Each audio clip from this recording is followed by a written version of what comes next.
Welcome to Tech Tuesday number 72. And today we're going to talk about instability being an IP strategy.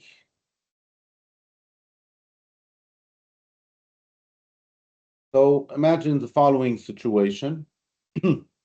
Everything's going fine in your widget factory, and suddenly a competitor publishes a patent, okay, for a way of manufacturing at 50% of the cost.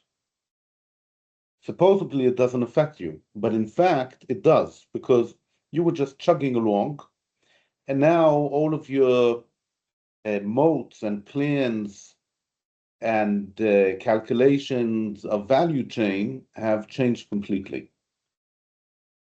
Now, this is a very common situation, and the issue is that business really likes to have stability. Things today should be like the things yesterday, usually. And what it does for us is it identifies a strategic lever. If businesses like stability, then playing with stability could be good for us and could be bad for the competition, or it can encourage people to work with us or discourage people from working with other people. And you won't be surprised, and this is a talk about IP, that I believe that stability can be controlled using IP, either to increase the amount of stability or instability, or to dampen changes, or the effect of stability and instability. And that's really what we're going to talk about today. And the way you should learn to look at IP is as a tool for strategically injecting chaos. But you're not only injecting chaos, you can also use strategic turbulence, and I'm going to talk about these terms in a few minutes, to create new possibilities, new options, or to create uncertainty between existing options. Now, if you think about instability, the way it actually usually works is by damaging an existing stability. People think it's stable, and you reach in with your IP, inject some chaos, and suddenly it's unstable. And often what you do is you don't just add instability, you just interfere with the function that was trying to mask the instability. Everything I'm going to talk about today has some connection with tipping points, if anybody's familiar with the book. So let's imagine a continuum. And at the beginning of the continuum, we have stability and certainty. If we move a little bit to the right, we're still stable, but now we're not so sure if it's going to stay stable. We move further to the right, it's unstable, and I'll explain that in a second, but it's not yet turbulent. If I move even more to the right, everything becomes turbulent. So the difference between instability and turbulence is that instability is subcritical and turbulence is supercritical.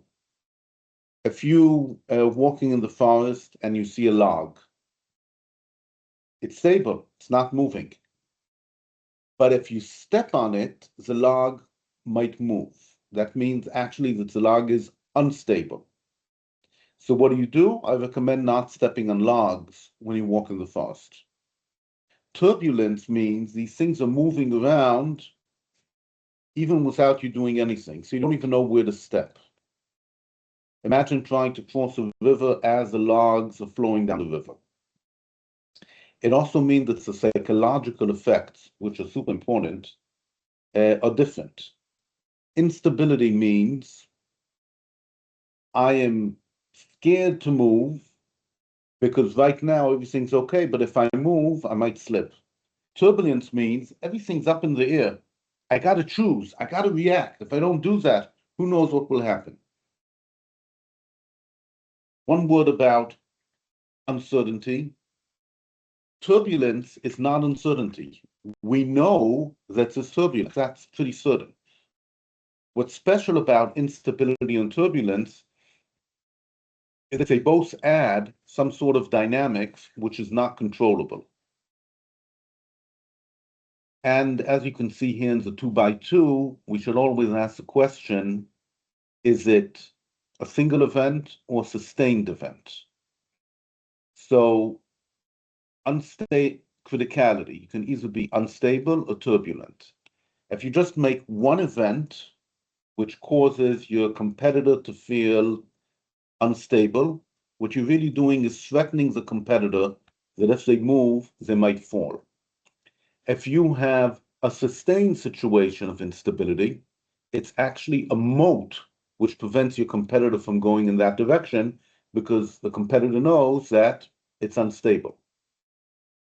If you have turbulence just once, then your competitor has to choose. If you have ongoing turbulence, what you actually do is create chaos, which we're going to talk a bit about later, but it really interferes with the activities of others. If you've watched the original Star Trek, everybody's sitting on the bridge, and suddenly the Klingons fire a disruptor beam, and it hits the Enterprise, and everything shakes. And the people standing, like Cook, grab onto a seat rest in order not to fall. What do people do when there's sudden turbulence? Turbulence means things are moving around. One of them is what I call the Star Trek response. There's turbulence, I grab onto something. Grabbing onto something means that your competitor is now making a commitment. Your competitor is taking sides. If you do it correctly, the commitment has a price. If you do it even better, all of the options that your competitor is committing to are bad. Of course, you should set it up that way ahead of time. And IP is good for that. The other reaction to turbulence is conservative. Everything's shaking, like I talked earlier about instability. I just don't move. I don't move even though I should be moving. In other words, we have an avoidance behavior. It slows down the competition. That can be wonderful. Now, I came to this concept from this paper, War Games Thriving on Strategic Turbulence by Henry Yep. And I did a IP Zoom about it a few weeks ago, where we talked about this paper and using our friend ChatGPT, try to analyze it and see how it relates to IP. So this paper is about geopolitics, and the idea was that President Trump is injecting turbulence into the world, and by doing that, he's forcing both allies and opponents to take positions which they were trying to avoid. And what we saw in this IP Zoo is that these concepts can definitely be applied to IP, both to explain things and to plan things. Now, the paper appeared to be focused on the desired effect, which was forcing commitment onto opponents. And I want to note that with IP, you can get it in ways that are different from strategic turbulence. And one of the things that we have to note, like any strategy, is that adding uncontrolled dynamics and potential for it can be very useful, especially if you're small and the other side is big. Elephants don't like turbulence. So here's a definition, a possible one of strategic turbulence, and it's in parts with options, because some countries allow adding optionally in a claim. It's intentionally modulating the amount of turbulence in order to shape the commitment or to force action or inaction of other actors. Hopefully, it makes it difficult for your rivals to settle down, to optimize, or to delay decisions.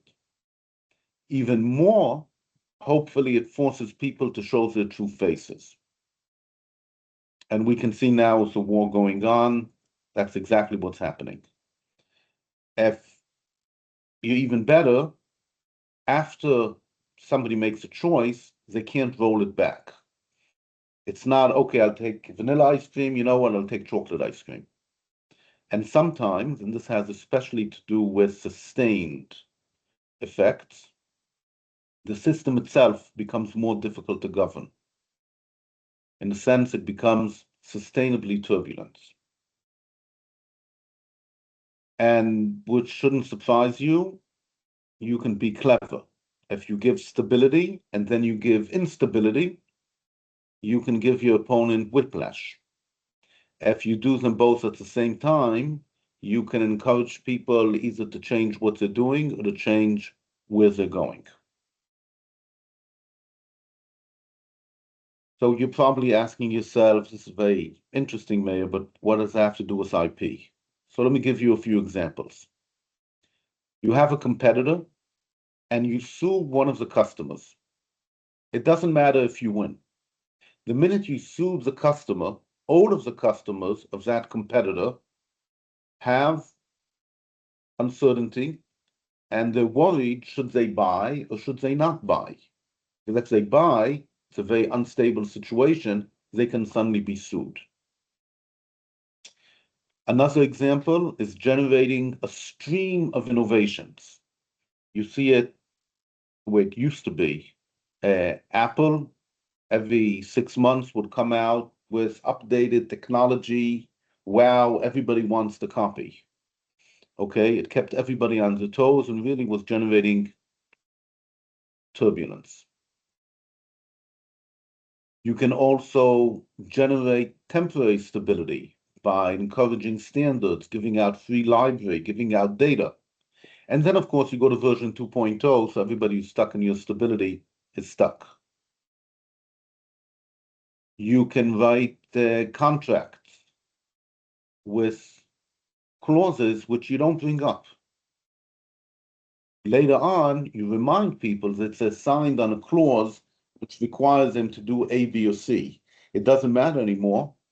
What's important is the minute you threaten them with a clause, they get instability. What about exposing trade secrets of other people? I'm not talking about stealing the trade secrets, I'm talking about guessing the trade secret and publishing it. But now your opponent, which thought they were protected using trade secrets, are not sure about any of the confidentiality.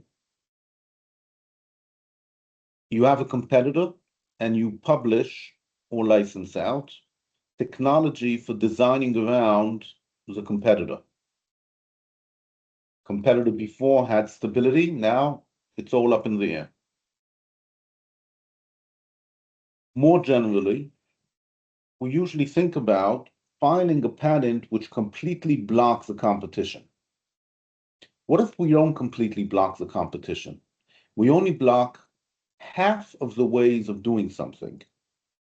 It means that the engineers that are working for the competition are now working on a tightrope, really a situation of instability, because if they step wrong, they'll infringe. They have to be careful not to infringe.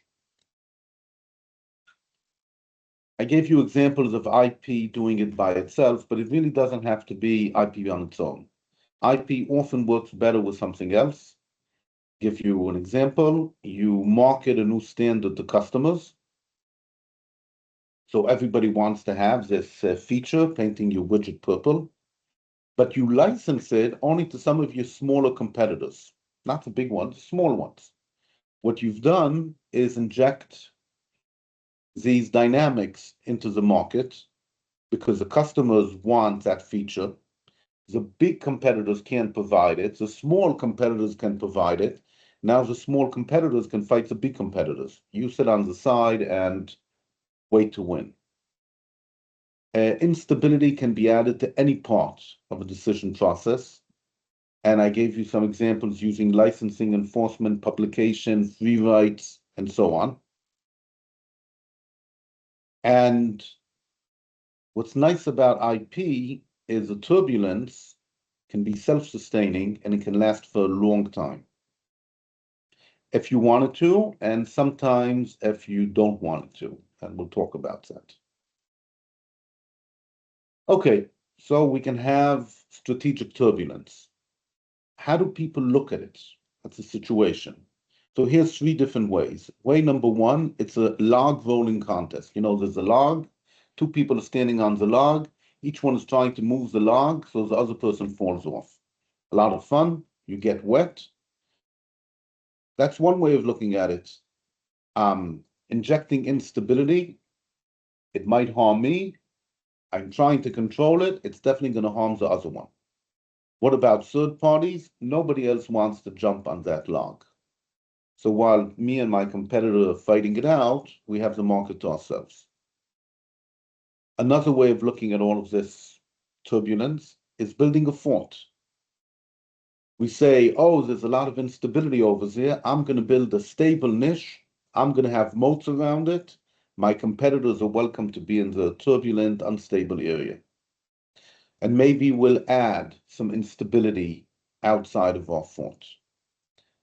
Another way that people look at strategic turbulence is rug pulling. I'm here, my competitor's here. I pull the rug out from under my competitor to give him turbulence or instability which interferes with what he's doing. Of course, once you start a battle, you don't know where it's going to finish. Another concept which is close to instability is FUD. FUD, if you don't know, is fear, uncertainty, and doubt. Some large software companies have been accused of doing this. The idea is that a customer will not buy a product if they're worried or uncertain that they'll be able to use it, or if they doubt that it will work. So the salesman or the marketer of this big software company will tell you, oh no, it's not. You have easy to hack into. That's fear. Uncertainty. You don't know if that company will be here tomorrow. And doubt, it might not work. So a lot of this is psychological.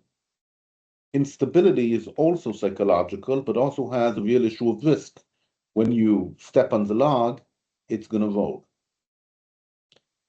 In strategic turbulence, when things are jumping around, it is not psychological anymore. I mean, psychological too, but there's an actual effect on what options you can take and what outcomes you can expect. So traditionally, FUD is all in your mind. So it could have an effect on your objective preferences, but mainly it works through fear and doubt, and instability is a bit better than that. It has a stronger objective effect.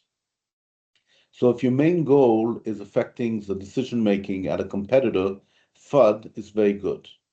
One of the problems with FUD is that it's usually actively imposed. Somebody has to be pushing it all the time. And once you stop pushing it, the FUD goes away. And in fact, if somebody challenges the FUD, the fear, uncertainty, and doubt, there might be a breakthrough and people will realize there's nothing to be scared of. And we can see that perhaps in the war going on now.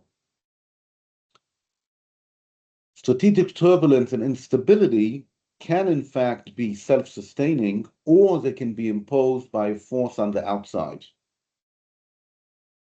And in a few minutes, I'll give you a few examples of that. But first, let's ask, why do people not like instability? I mean, we're in startup companies, everything is changing all the time. There's always uncertainty. In fact, perhaps the definition of a startup company is a way of reducing uncertainty to make commercial decisions. But there are ways to cope with uncertainty. One of them is what's called the OODA loop, and another one is Sinafin, I'm mispronouncing it, framework. But the point is that when you have instability, linear prediction does not work. Your planning horizon is usually short, and in fact, acting is dangerous. You take a step, you can fall. So it adds more uncertainty and is scary. and here I'm quoting Professor Alexander Wurzer, who said in a recent call it workshop, that the job of IP is to translate uncertainty into decision-making options. And our job, when we use instability as a strategic lever, is to interfere with exactly this goal, because we don't want the competitors to make good decisions. And one of the things that we have, we increase the risk surface, meaning the places where things can go wrong. Now, just want to point out that instability and turbulence are actually good if your company is built to take advantage of it, or at least better than the competition.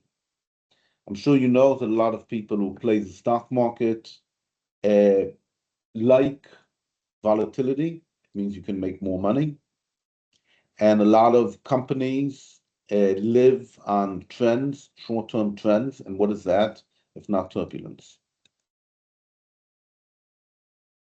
So I have a company and suddenly the instability goes up. What might happen? They might be forced to make a choice between A and B. They might be forced to make a choice sooner than they wanted to. Maybe they have difficulty deciding. Maybe they have to quit what they were planning on doing. Maybe they take a step back. Maybe they get paralyzed. Now, this is a single onset of instability. What if the instability is ongoing? One thing that can happen is what I call architecture deformation. The architecture of the company itself might change in order to deal with the instability. There's definitely waste of resources and efforts and so on, costs. Very interesting is chilling the entry prospects. If people want to go in and they see it's unstable and unstable and unstable, they say maybe not. Closely related to ongoing instability is recurring reopening. Every subject you think you dealt with, after a short time, you have to deal with it again. So interesting reactions if you can make sure that they happen to somebody else and not to you. Where are you adding the instability? I'm describing the world as if it's a forest with logs and you can step on them. The world is not like that. The world has actors, it has relationship, it has information, it has rules. What if we add instability to the regulations? Just a few days ago, somebody was complaining on LinkedIn that design patents, the patent office is always changing what you can get protection for. So you don't know what somebody will get protection for. You don't know what the courts will allow. So that's an example where regulations have instability injected into them. You can do it to customers. I talked before about the lawsuits. You can do it in market beliefs. If you look at Uber, there was a period where every startup was Uber for X. What does it actually mean? Suddenly, Uber created a belief that there's a lot of property out there that it would be nice when you're not using it to rent out to other people. Change the market completely.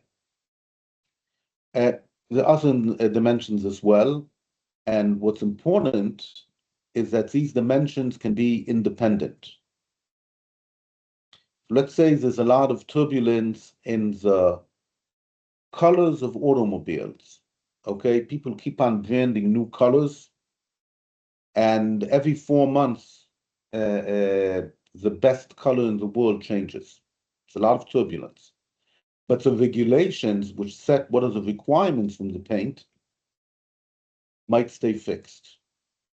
And because these dimensions are independent, it means that you have more places where you can control it. Very important, maybe you create instability only in some part of the market, like let's say only the United States. And of course, maybe for only part of the time. About a month and a half ago, I gave a framework which I called Where What, and I want to show you how it relates to instability and IP. So for example, if we're looking at our own company, one thing we might want to do is to create shorter IP loops in order to better handle turbulence. If we're looking at the world, so I gave you the example a few minutes ago, if we file applications with a novel theory, which might be accepted and might not, like virtual reality design patterns, I'm changing the amount of instability in the world.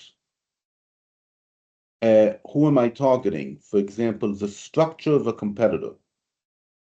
If I add instability, then maybe the competitor is going to put more effort into a stable area. But I'm in the unstable area, I'm going to have less competition. Shotgun patents affect the future. You know, when you file a patent that has lots of small, stupid ideas, embodiments of something, likely none of them work. But you're never sure which one of them will give a claim which will block you. So you're very scared to go into a field which is covered by shotgun patents or shotgun applications. Why? Because maybe you won't be able to get good protection. Even if the patent is granted or abandoned, it has 10 different designs in it. Patent office might decide one of your designs is like that, and you won't get protection. So will you get protection or won't you get protection? Should I do R&D in a place that I'm more likely to get protection, place less likely to get protection? It's all unstable. Okay, unstable, unstable, unstable. How about stability? Okay, sometimes it's good to create stability. First, let's ask, do we actually have stability? Maybe.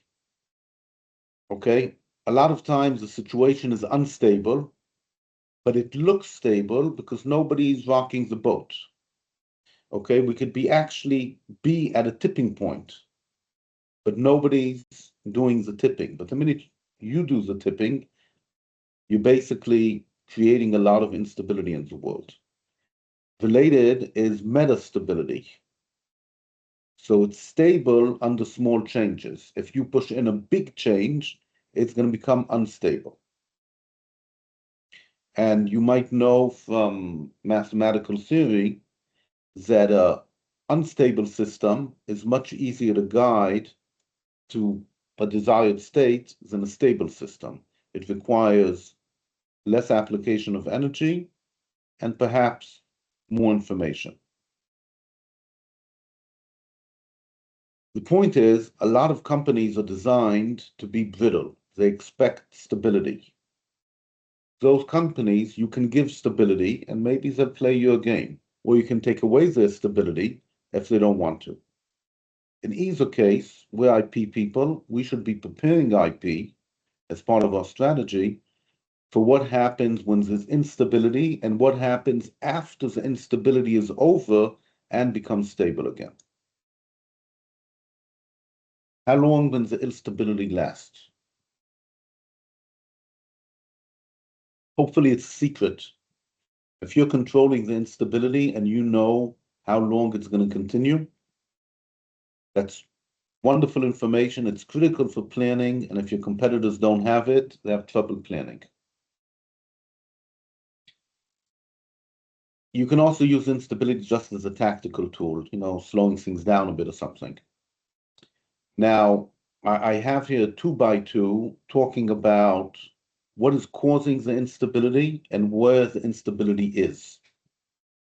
The best is using IP, which is cheap, to cause instability in non-IP things, which are bigger and more difficult to change. If your IP is only causing instability in IP, you should be looking for ways to get spillover into business. And when non-IP issues are affecting your IP, it might mean that your IP function wasn't really prepared. Now, if non-IP actions are causing instability in non-IP actions, you should be joining the party. Where can IP help that? So here's some things we might want to do. We might want to hide where this turbulence is coming from. We might want to offer a safe harbor. We might plan it to interfere with decision making. We might create instability in order to make a niche for ourselves. We might want to inject turbulence in order to make other players more reactive, but we're going to react first because we know when it's going to happen. If we know where the state is going to be, we can set up IP for that.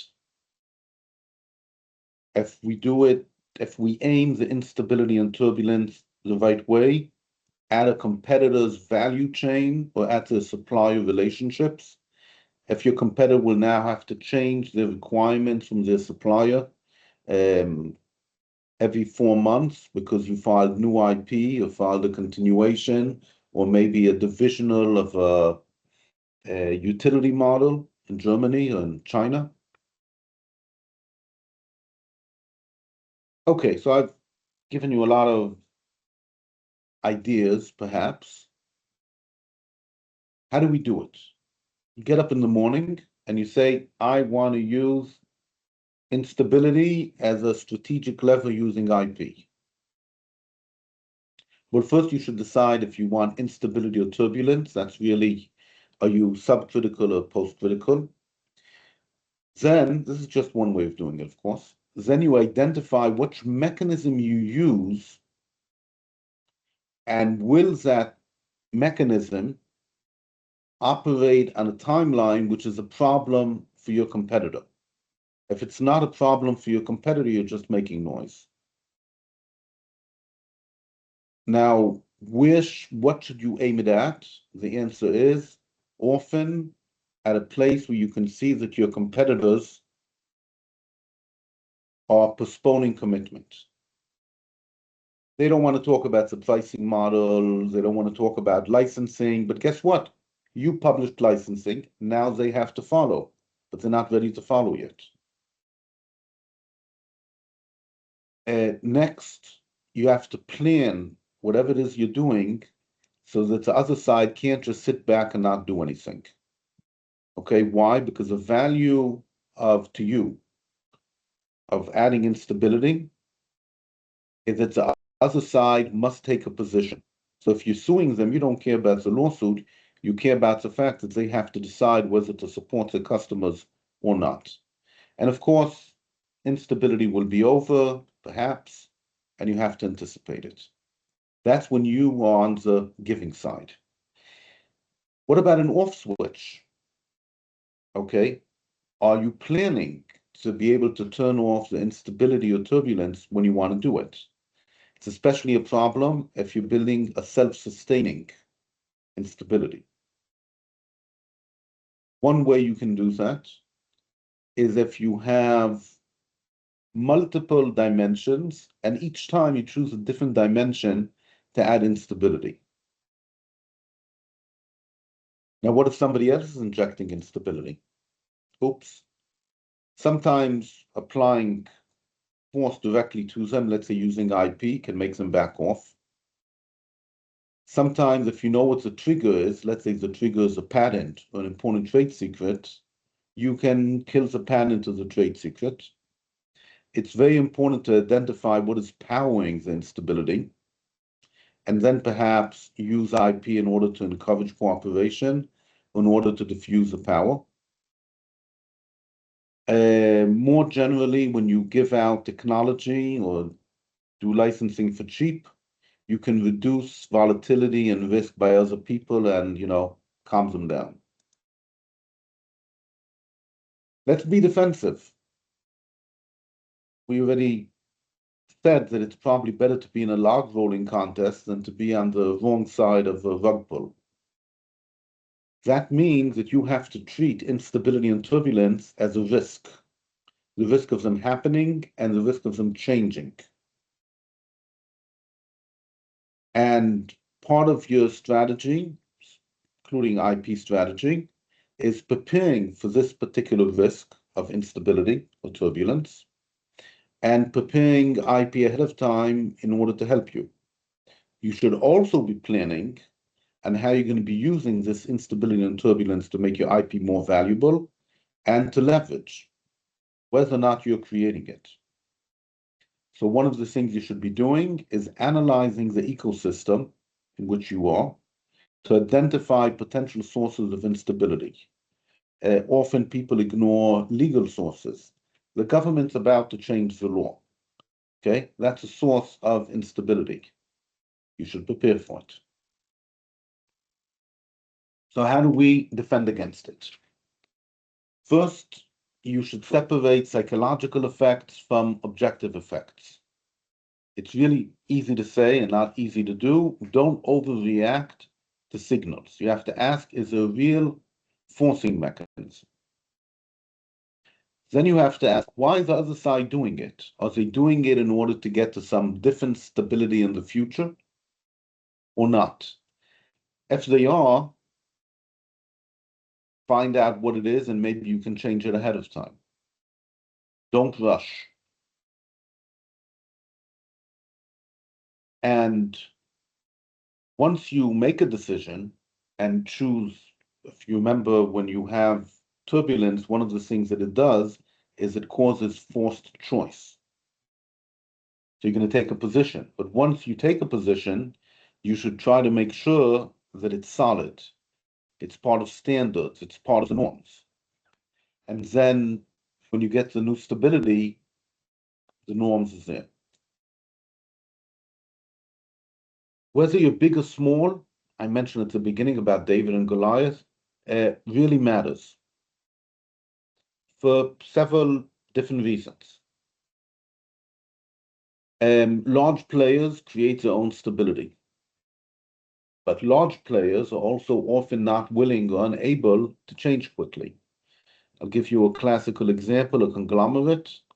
The whole idea of a conglomerate is that they have multiple businesses, and then when you have slowdown in one, you don't have slowdown in another one. So the overall volatilities that a conglomerate feels is supposed to be smaller than what each individual company has. And in fact, if you're in a conglomerate, you can allow yourself to rock the boat.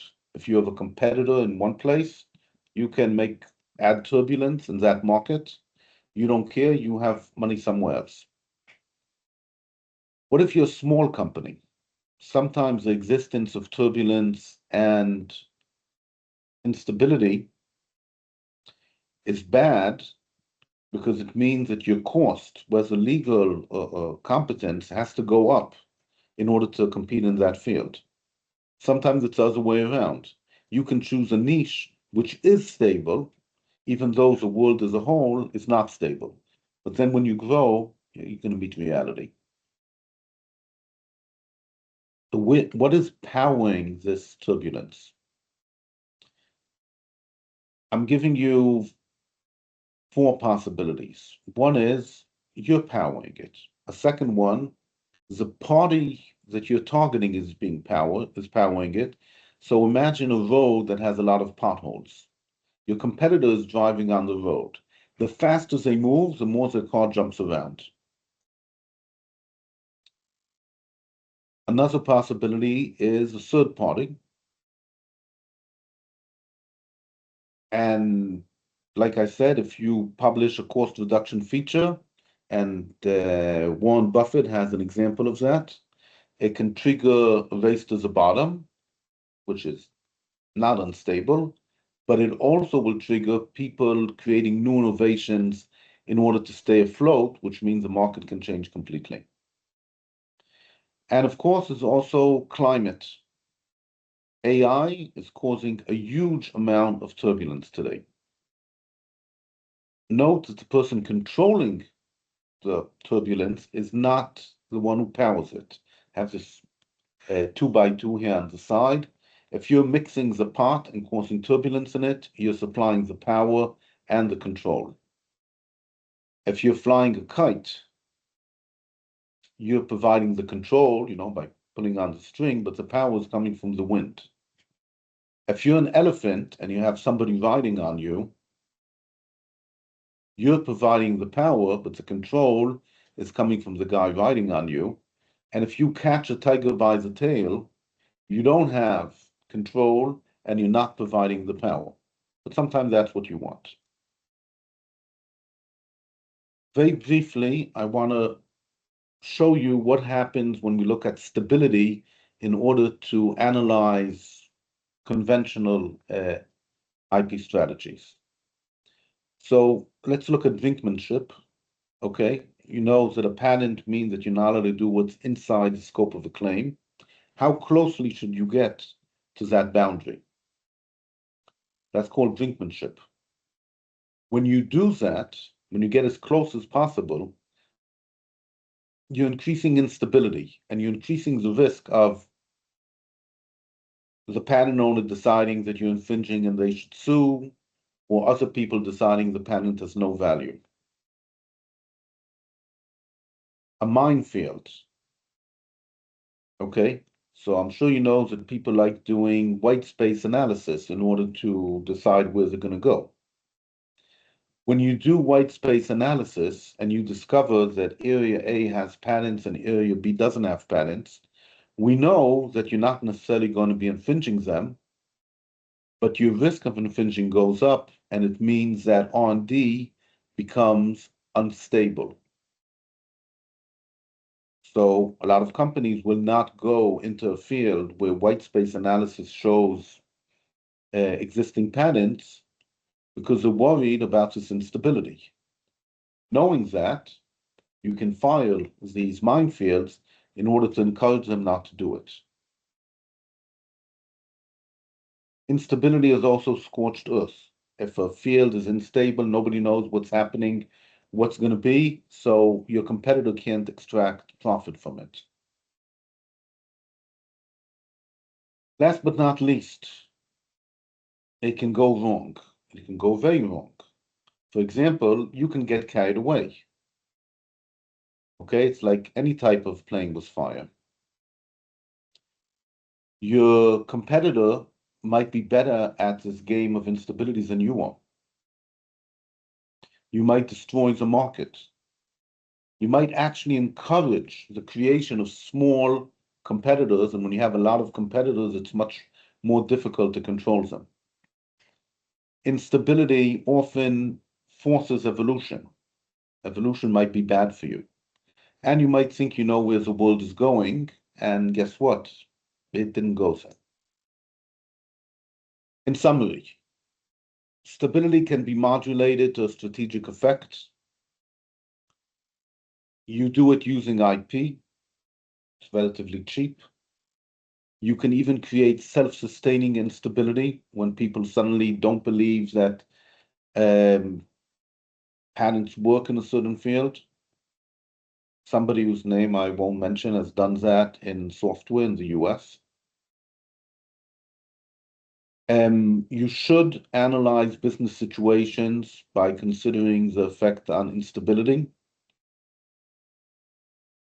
And last but not least, if you have a positioning strategy where you want to position your company, the issue of instability interferes with it. And I'll give you an example to think about at home. Say we have a company that's making surfboards. It's a very traditional industry. But now we have climate change, which means you have different waves in different places. We have AI and localized weather predictions, and these things are changing the way that people are going to surf. So we know that instability is coming along. The question is, can we use IP to increase the instability? And in particular, we have a goal we want to get to. We want to become the leading, most highly regarded surfing technology company. Okay, so this industry is in for a change, but we can help the change along and help our competitors not join in it.